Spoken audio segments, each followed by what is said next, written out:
pas ulang tahun ke-28 saya menikah dan saya diberikan kado terindah oleh Allah Subhanahu wa taala. Ya kan, kadonya berupa seorang wanita yang sangat cantik.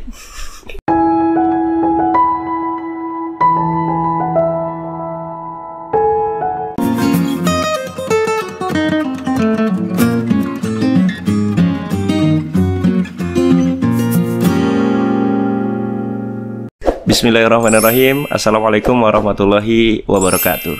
Berjumpa lagi dengan saya Bang Syaiha dan bersama istri saya Ella Nurhayati. Pada kesempatan kali ini kita akan bercerita kembali ya tentang yang kemarin video pertama ya, tentang yang pernikahan. Yeah.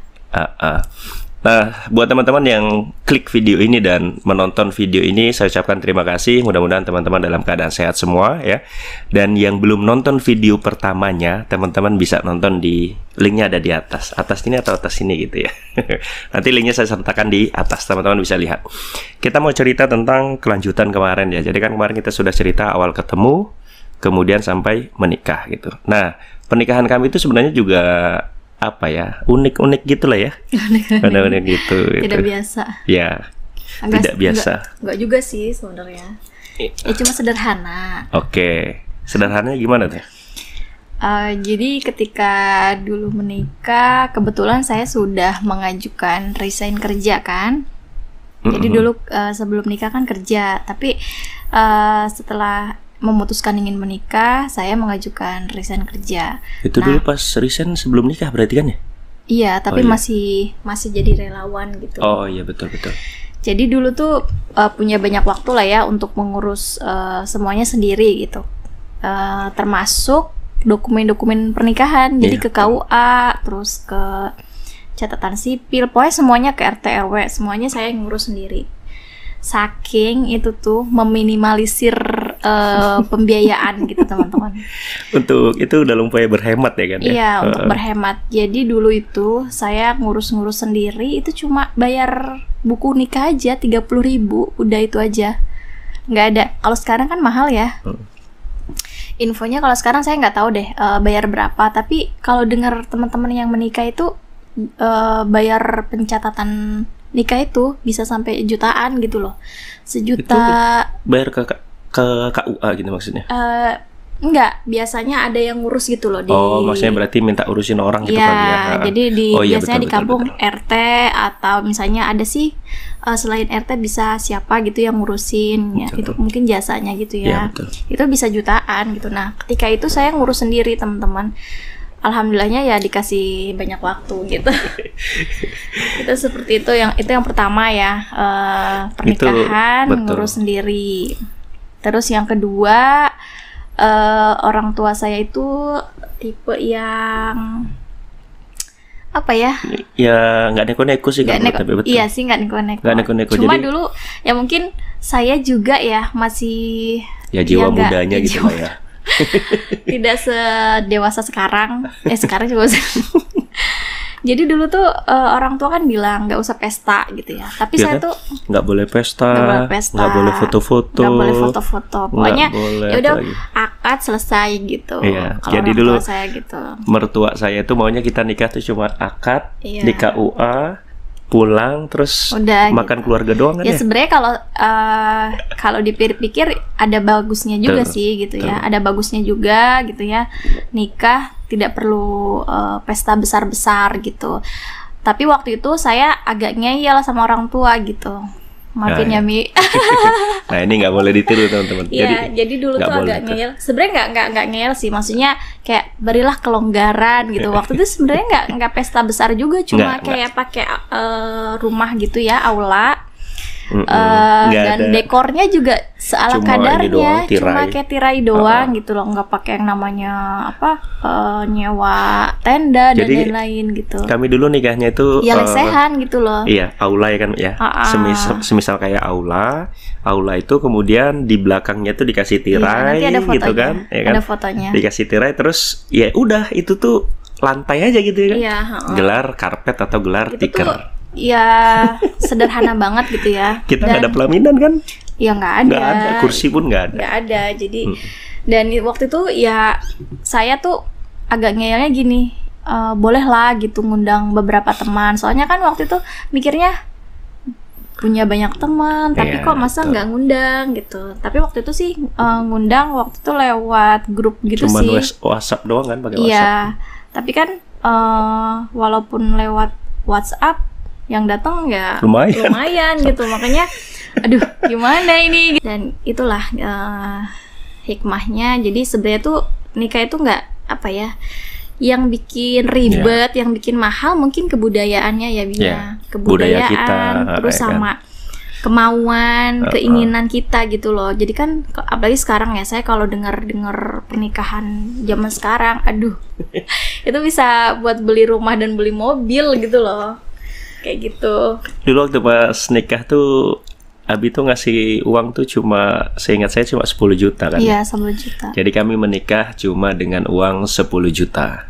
Itu ya, tahun 2014. Tahun 2014. Kalau dibilang, tahun lalu-lalu kan 10 juta itu banyak. Ya enggak juga. Kita nikah juga 2014. Belum lama. 2014 itu uang 10 juta ya nggak dapat apa-apa juga sebenarnya. Waktu itu memang benar-benar dihemat banget. Makanya untuk ngurus dokumen pernikahan juga saya kenapa ngurus sendiri ya karena itu. Jadi menghemat banget gitu. Tapi ya gini teman-teman, kalau misalnya ya punya uang banyak terus mau pesta besar-besaran ya nggak masalah. Itu nggak masalah. Saya bukan jangan pesta gitu.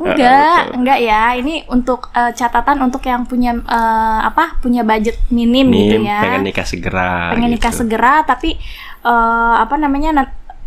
kadang mikirnya tuh kelamaan gitu ya. Aduh, nabung dulu gitu. Itu karena terhalang biaya gitu. Padahal ya kalau misalnya sudah siap, dua-duanya sudah siap gitu. Dan udah ada calonnya, Mi. Iya, kan dua-duanya tadi bilang. Kalau nggak ada calonnya tapi pengen nikah juga ya, cari dulu dong. Ada beberapa juga yang ngebela-belain ini loh, kayak berhutang gitu. Itu kan nanti kasihan juga dianya setelah nikah nanti harus bayarin hutang gitu. Jadi kan kita enaknya setelah menikah ya udah gitu loh, kita tinggal jalanin aja pernikahan kita gitu, nggak mikirin hutang. Abi kan punya temen tuh. Yeah. Abi punya teman, nikahnya luar biasa besar gitu kan. Sampai kemudian setelah menikah dia japri gitu. Japri bahwa ya nikah yang besar itu pakai hutang. Kemudian kan saya nanya tuh. Saya nanya, habis berapa emang kemarin nikah? Katanya. Dia bilang sih katanya kalau buat beli mobil dapatlah 1 gitu. Berarti kan banyak banget gitu loh. Ya kan kalau nikah tuh jelas ada sewa gedung, ada catering, ada rias ya, dekorasi dan seterusnya. Oh iya, untuk riasan juga waktu itu saya cuma kebetulan memang kenal juga ya periasnya. Waktu itu cuma 500.000 itu make up sama baju pengantin, akad sama baju salinan 1 itu 500.000. Ya intinya. Dan pada zamannya itu sebenarnya bisa jutaan juga sih. Cuma karena temen lah, temen. Jadi intinya adalah kami menikah itu dengan budget yang benar-benar minim, teman-teman. Saya ingat sekali bahwa saya cuma ngasih 10 juta di tahun 2014. Sebenarnya saya mau ngasih itu 15 juta. Betul. Cuma 5 jutanya itu untuk 5 jutanya untuk beli kasur, beli lemari, untuk keperluan dikontrakan lah gitu loh. Gitu. Jadi yang saya kasih 10 juta, 5 jutanya untuk beli yang macam-macam itu. Itu teman-teman. Jadi pernikahan kita memang unik lah, dari istri saya seperti itu. Oke, teman-teman. Itu kalau dari istri saya ya. Nah, kita tuh nikah kan sebenarnya tanggal 3 April ya. 3 April 2014. 3 April itu sebenarnya adalah hari ulang tahun saya. Jadi saya lahir tanggal 3 April 86. Lalu saya tuh punya kejadian unik juga tentang pernikahan ini. Kenapa pernikahannya tanggal 3 April? Ya. Jadi ceritanya kalau kita runut ke belakang terus, itu saya pernah menulis pas kelas 2 SMA.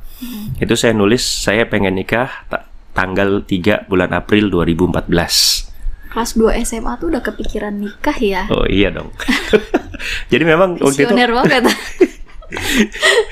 Abi tuh gitu sejak SD. Jadi waktu SD juga nulis. Waktu SD tuh Abi tuh nulis pengen beli kamera DSLR, kemudian pengen ke beberapa pulau di Indonesia. Itu SD. SMP pun begitu, saya nulis pengen kuliah di 5 perguruan tinggi salah satunya gitu ya. Nah pas SMA saya nulis, Abi nulis tuh SMA kelas 2. nulis salah satu yang diingat adalah ingin menikah tanggal 3 April itu. Tapi kan selang berjalannya waktu, Abi lupa kan? Lupa kalau pernah nulis itu. Sampai pas ketemu sama istri saya, ketemu sama Umi, lalu prosesnya sebentar, pas datang ke orang tua, itu diskusinya Februari ya. Februari tanggal 27 atau akhir Februari lah. Datang ke orang tuanya beliau, orang tua istri saya, ibaratnya minta tanggal ya kan. Awal dikasih kan sebenarnya bukan 3 April. Jadi saya datang kira-kira nikahnya tanggal berapa. Lalu kata Abah tanggal 3 Maret. Kaget dong ya kan. Datang akhir Februari disuruh nikah tanggal 3 Maret. Cuma selang waktu seminggu lah gitu kira-kira. Terus saya bilang, nggak bisa kalau tanggal 3 Maret bah, soalnya kan sekarang aja udah akhir Februari gitu. Akhirnya Abah mikir-mikir lagi dengan hitung-hitungannya. Biasa kan kalau orang tua di Jawa ataupun di Sunda pasti kan mereka punya hitung-hitungan tersendiri gitu loh. Menentukan tanggal yang bagus tanggal apa. Nah itu kemudian setelah dihitung-hitung, Abah bilang tanggal 3 April. Nah saya waktu itu nggak sadar dong. Iya nggak sadar dong. Ternyata ketemu mertua itu deg-degannya jauh lebih hebat daripada sidang skripsi. Akhirnya ya udah keluar aja tuh. Oke, tanggal 3 April. Nah pas keluar itu istri saya yang bilang, Mas nggak inget ya tanggal apa? Tanggal 3 April itu apa gitu ya kan? Terus saya sempat mikir tuh, emang apaan tanggal 3 April gitu itu ya? saking groginya iya, ya. saking groginya. Gak tahu. Saking groginya tuh lupa gitu. Kalau tanggal 3 April itu ternyata adalah tanggal lahir saya. Nah, seperti itu teman-teman. Jadi ya apa ya? Saya tuh pengen banget memang nikah tanggal 3 April karena 3 April pertama ulang tahun saya dan saya pengennya tuh pas hari ulang tahun saya itu udah dapat kado terindah gitu dari Allah gitu ya. Pas saya lahir, ulang tahun, pas ulang tahun ke-28, saya menikah dan saya diberikan kado terindah oleh Allah Subhanahu wa taala, ya kan? Kadonya berupa seorang wanita yang sangat cantik.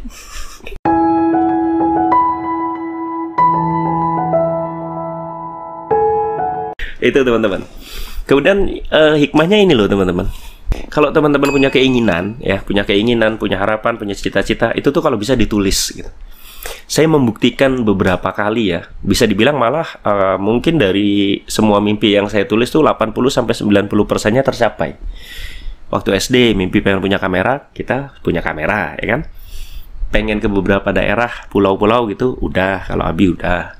Pengen menikah tanggal 3 April, saya tulis beneran nikah tanggal 3 April. Dan ini ajaib, malah nggak sempat direncanakan. Iya. Ya kan? Iya, tidak direncanakan. Tidak direncanakan. 3 April. Ya ini barangkali adalah itu tadi ketika kita menulis harapan kita, menulis cita-cita kita, ya Allah itu mendengar gitu ya. Dan barangkali itu adalah doa yang dikabulkan oleh Allah Subhanahu wa taala. Nah, itu teman-teman. Itu poin pertama yang kita sampaikan bahwa kita menikah cukup unik lah menurut kami. Ya pasti semua pasangan punya lah ya. Oh iya betul sih. Punya hal-hal unik ketika akan menikah gitu.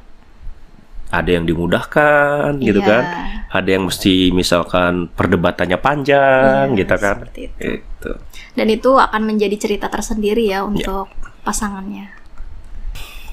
Jadi setelah kami menikah, itu tuh kami nggak ujuk-ujuk isi gitu ya. Isi apa nih? isi nasi dan sayur-sayuran. Jadi nggak langsung isi gitu ya, nggak langsung isi. Itu sempat kosong berapa bulan ya, Meh? Ya sekitar 2 bulan lah. Sekitar 2 bulan ya kalau kurang salah. Lebih. Dan itu setiap datang ke rumah mertua gitu ya, ke rumah mertua itu adiknya istri saya selalu nanya gitu ya. Mana Bun? Jadi istri saya kan dipanggilnya Bunda ya, dipanggilnya Bunda kalau di rumah. Bun, mana Bun? Udah isi belum gitu kan, udah hamil belum gitu.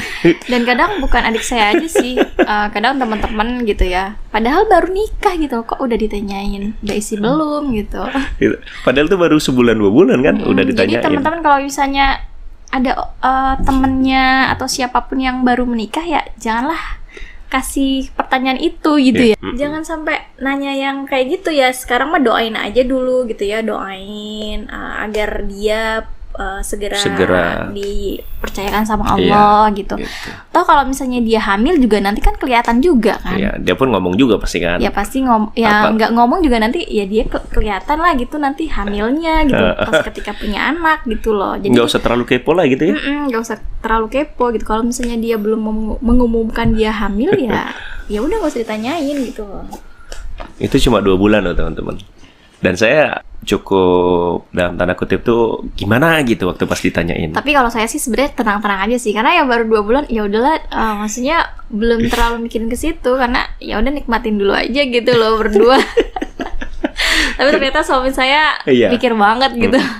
Jadi dan saya waktu itu juga pas kalau ditanyain sama orang gitu ya, siapapun itu ya udah biasa aja, nggak ada perasaan aduh belum punya anak, enggak sih, karena ya baru 2 bulan gitu ya. Ya itulah yang kalau di kami memang yang paling ngerasa saya gitu ya. Sudah 2 bulan kok belum gitu kan. Nah itu waktu itu sempat kepikiran lah ya, kalau teman-teman tahu bahwa saya kan punya kekurangan ya.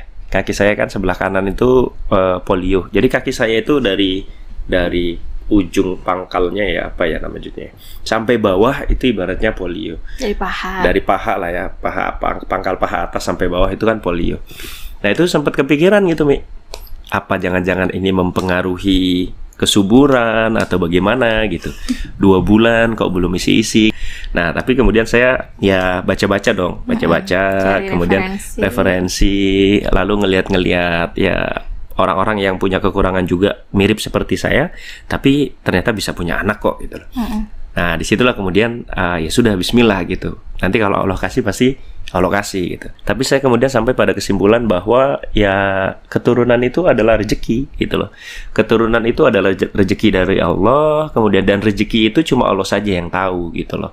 Ya. Kalau misalkan Allah sudah benar-benar percaya sama kita, kemudian memang rezeki kita ada di sana, ya pasti Allah nanti akan kasih keturunan kepada kita gitu. Tugasnya ya kita ikhtiar dan doa. Betul.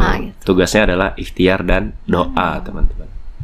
Ya buat teman-teman yang menonton video ini dan belum punya keturunan ya, kita sama-sama doain lah ya, sama-sama doain, mudah-mudahan segera diberi keturunan oleh Allah Subhanahu wa taala. Amin ya rabbal alamin. Karena teman saya ada yang 10 tahun baru punya, tapi setelah itu lalu punya anak 1, punya anak kedua dan ketiga. Artinya memang ada yang cepat, ada yang lama. Jadi setelah menikah, waktu itu kan kami menikah itu hari Kamis dan hari Sabtunya itu kita langsung ciao dari rumah. Padahal itu ya sebenarnya bukan keinginan kita juga ya, karena waktu itu jadi omongan juga kan ya. Iya gitu. Sebenarnya kita punya alasan sih, alasannya karena mertua saya ya, jadi ibunya Bang Syaiha itu kan sedang ada di Bogor, karena kan waktu menikah datang kan, jadi beliau itu kan nggak akan lama di Bogor dan beliau waktu itu tinggalnya menginapnya di kontrakan. Dan kita kan memang sudah mencari kontrakan sebelumnya kan ya. Iya, jadi sebelum nikah itu kita udah cari saya. Ya jadinya hari Kamis menikah, Sabtu kita sudah pindah. Nah waktu itu sebelum nikah memang kita sudah komitmen untuk ya udah mampu nggak mampu, Bismillah kita harus ngontrak gitu. Seperti itu. Karena ya gimana ya, kalau misalnya ngontrak itu ya walaupun mungkin seadanya, apalagi baru nikah gitu ya, perabot juga mungkin belum komplit banget gitu kan, baru dan saya waktu itu ingat banget kayak perintilan masak pun kayak penggorengan, terus piring dan segala macam tuh ngambil dari rumah orang tua, karena ya iya karena kan kalau misalnya sekaligus beli kan ya uangnya juga waktu itu nggak ada gitu. Dan alhamdulillah sih sebenarnya orang tua ya ngizinin aja sih, cuma waktu itu karena cepet aja, makanya orang tua kok cepet banget menyayangkan gitu. Iya menyayangkan. Tapi ya enaknya kalau ngontrak itu kan ini ya kita tuh jadi kayak mandiri. Iya lebih mandiri. Terus kalau sama orang tua tuh jadi dikangenin terus gitu lah. Ya maksudnya kan dibanding kalau setiap hari ketemu kan gitu. Jadi kalau misalnya kita kan walaupun ngontrak waktu itu setiap minggu juga tetap masih ke rumah. Iya karena saya juga walaupun waktu itu ngontrak, tapi saya aktivitasnya masih banyak juga sih yang di deket rumah orang tua. Jadi ya cukup sering juga gitu. Waktu itu ya disabar-sabarin gitu ya, karena emang sudah komitmen dari awal ya.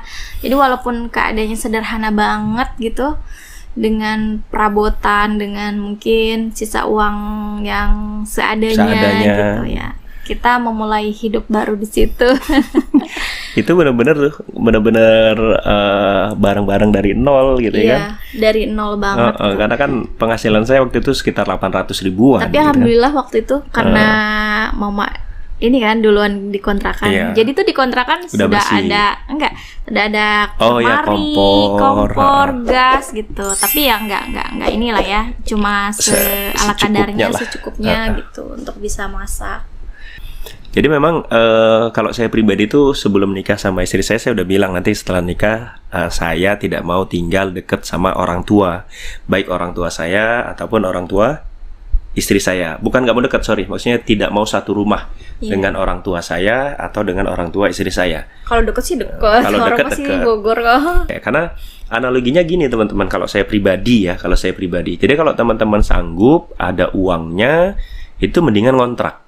Tapi kalau nggak sanggup, ya kan? Ya nggak usah dipaksain juga. Ya nanti setelah gitu. Mampu untuk biaya ngontrak ya baru ngontrak gitu loh. Jadi kalau mampu ya ngontrak gitu. Karena gini, analoginya gini teman-teman. Rumah tangga itu seperti kapal. Kalau secara pribadi saya menganaloginya gitu. Rumah tangga itu kayak kapal. Jadi dalam sebuah kapal itu pasti ada nakodanya kan ya? Ada pemimpinnya atau ada kaptennya.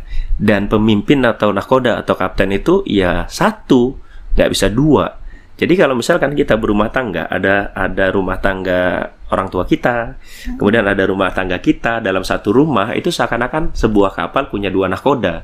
Nah, kalau punya dua nahkoda gitu, itu nanti repot ke depannya. Itu yang pertama, komitmen saya seperti itu. Makanya kayak istri, udahlah kita ngontrak aja, bismillah. Lagian kan ngontraknya masih di Bogor gitu. Sehingga setiap minggu kita tetap bisa silaturahim ke orang tua. Dengan ngontrak itu kan kita jadi, dalam tanda kutip itu lebih leluasa saja, ya kan? Lebih leluasa itu misalkan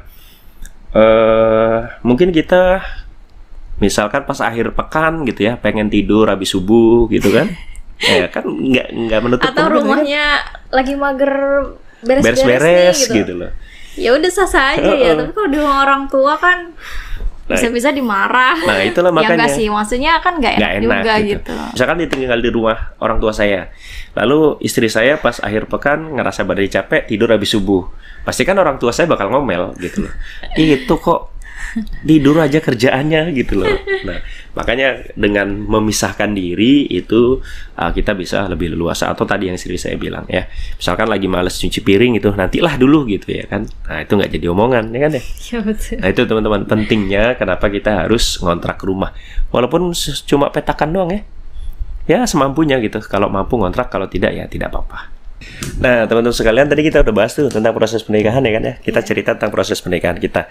Jadi nikah tanggal 3 April, kemudian kosong 2 bulan. Lalu kemudian kita ngontrak, dan sekarang alhamdulillah pernikahan kita sudah 6 tahun. Jadi sekarang alhamdulillah teman-teman, kami berdua sudah bareng berumah tangga selama 6 tahun gitu ya. Dan katanya kan kalau 5 tahun pertama itu apa ya, Mas, apa sih?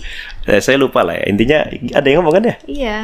Masa ibaratnya ujian pertama akan mulai gitu maksudnya. Oh iya, jadi 5 tahun pernikahan, 5 tahun pertama pernikahan itu biasanya ujiannya ada aja gitu ya. Nah, tapi alhamdulillah yang kita rasakan selama ini udah 6 tahun ya fine-fine aja sih sebenarnya gitu ya. Ya ujian pasti ada, cuma kan bagaimana kita menyikapinya. Betul. Gitu kan. Kalau namanya dibilang nggak ada ujian ya bohong banget. Gitu. Namanya manusia ya diuji lah gitu.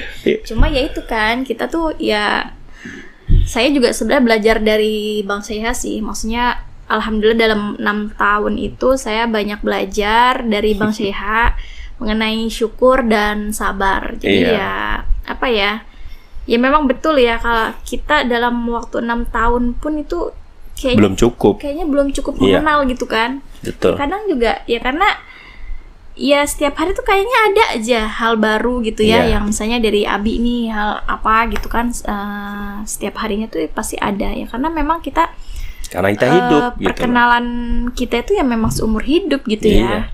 Dan ini loh Mi, apa ibaratnya kan Umi hidup nih, Abi hidup gitu kan, dan Umi misalkan setiap hari baca sesuatu, dapat pengalaman sesuatu, bergaulan dengan siapa, sehingga Umi tumbuh dan berkembang.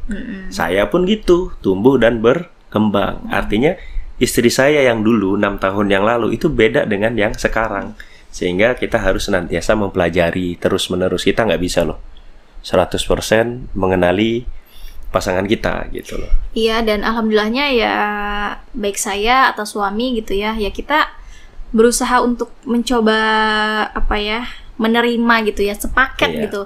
Ya kita jangan cuma mau kelebihannya aja, tapi kita juga harus menerima kekurangannya gitu ya.